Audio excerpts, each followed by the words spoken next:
स्वागत है। मैं हूँ वली। इस वक्त मैं मौजूद हूँ कलारा जंक्शन वार्ड नंबर 3 में और यहाँ पर जो है हमें यहाँ के जिला परिषद के द्वारा बुलाया गया है।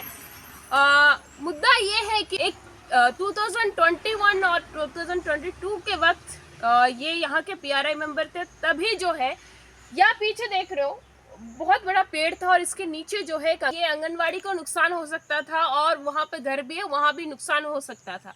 जिस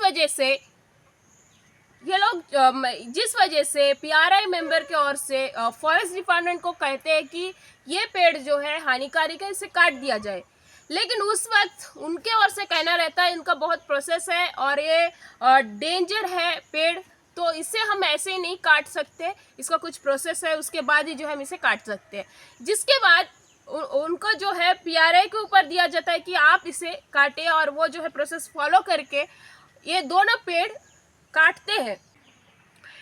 आज 2025 में चल रहा है और 9 तारीख को जो है फॉरेस्ट डिपार्टमेंट की ओर से कुछ लोग आते हैं और ये जो पेड़ कटा हुआ, मैं बता दूं, ये रेवेन्यू लोगों के जगह के अंदर आता है। एक आउटसाइड आप देख सकते हो, चारों तरफ पेड़ लगा है, बगीचा है, तो इसका अंदर आता है। तो डिपार्टमेंट की ओर से रेलिंग तोड़कर अंदर आते हैं और वो जो पेड़ रखे हुए थे उसे जो है काट कर ले जाते हैं और किसी को भी कोई इन्फॉर्म नहीं किया जाता है।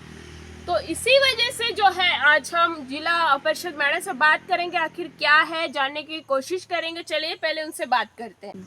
सबसे पहले मैं वी न्यूज़ वली जी का नमस्ते बोलती हूँ और धन्यवाद देती हूँ, क्योंकि आप हमेशा हमारे न्यूज़ को कवरेज करने के लिए जहाँ पर भी हम बुलाते हैं आप पहुँच जाती है, इसके लिए आपको बहुत बहुत धन्यवाद।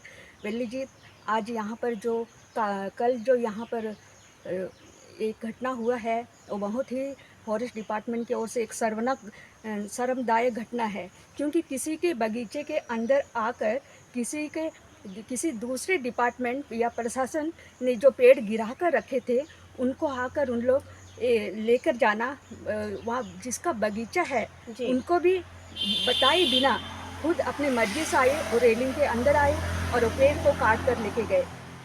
जब मैं शाम के समय में जब मैं पता चला मुझे कि ऐसा ऐसा यहाँ पर हुआ है आज, तो मैं रेंजर सर को कॉल करी, तब वो बोल रहे हैं मैडम वो रेवेन्यू लाइन है। मैं पूछना चाहती हूँ सर, यदि रेवेन्यू लैंड था तो आपका फॉरेस्ट का क्या काम था उसमें? प्लस ये पेड़ पीआरआई द्वारा कटवाया गया था, असिस्टेंट कमिश्नर इसका ऑर्डर दिए थे जी।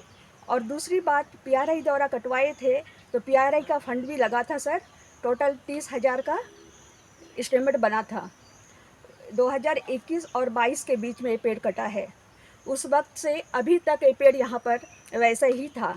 उस टाइम में प्रोसेस बात चली थी सर कि ये पेड़ को कौन लेगा, लेकिन मैं जब बोली यहाँ पर division office forest officer DFO था, तो डीएफओ सर से मैं फ़ोन कर बात की, तो उन्होंने कहा था कि मैडम देखिए ये डेंजर ट्री है, इसको कोई भी यूज़ नहीं कर सकते, इसका प्रोसेस करना होगा, बाकायदा रूप से इसको कोई भी यूज़ नहीं कर सकते, ऐसा कहा था उन्होंने।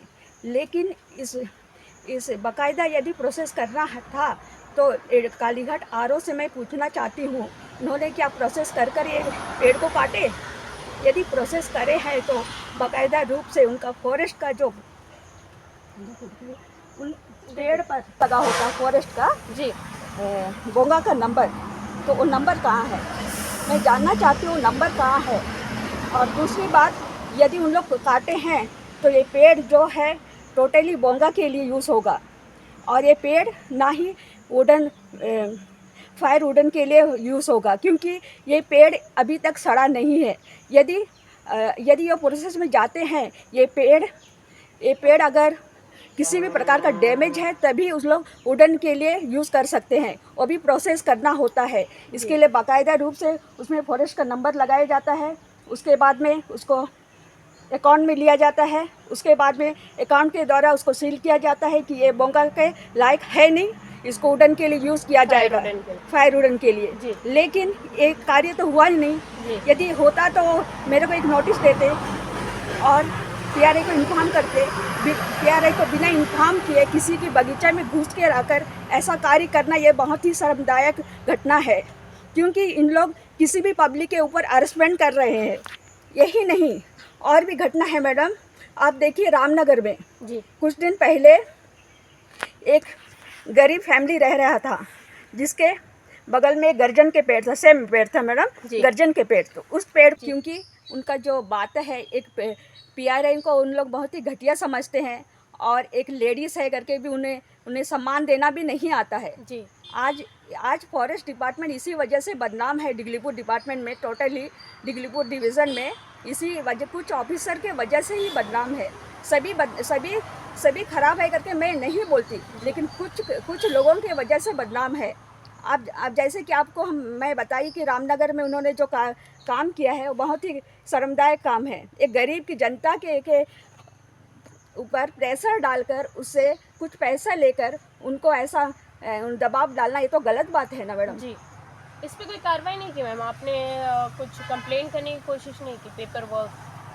नहीं मैडम, उस टाइम तो उसको बताए नहीं। अभी कुछ दिन के बाद में धीरे धीरे ये बात खुलासा हुई, क्योंकि जिसके घर में वो पेड़ कटा था ना मैडम, वो एक छोटे मोटे गवर्नमेंट जॉब करते हैं, तो उनको एक डर बैठा दिए थे कि यदि आप किसी को बोलेंगे तो आपको काम से निकाल देंगे, ऐसा बात हुआ था। इसीलिए वो डर के बैठ गए थे। लेकिन अभी पता चलता है कि उन्होंने कुछ पैसे देकर उनको ये काम करा। ये पूरा पेड़ का जो रास्ता दिख रहा है, पूरा इसमें पेड़ ही था लग रहा है। यहाँ से कटे, आप देखिए, दिखाइए।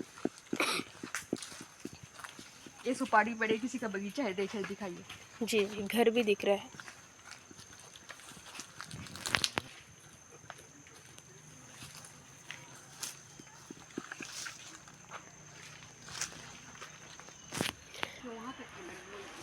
वो ऊपर तक है।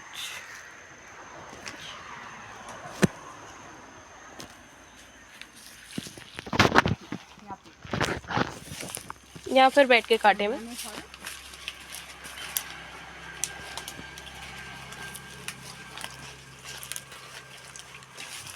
और यहाँ पे रेलिंग था।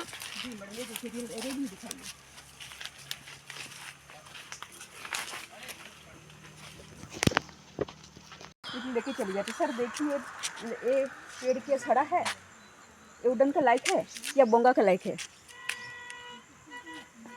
ये तो कच्चे पेड़ लग रहे हैं। पेड़ है मैडम। इसको फायरवुड बना दिया गया। जी जी।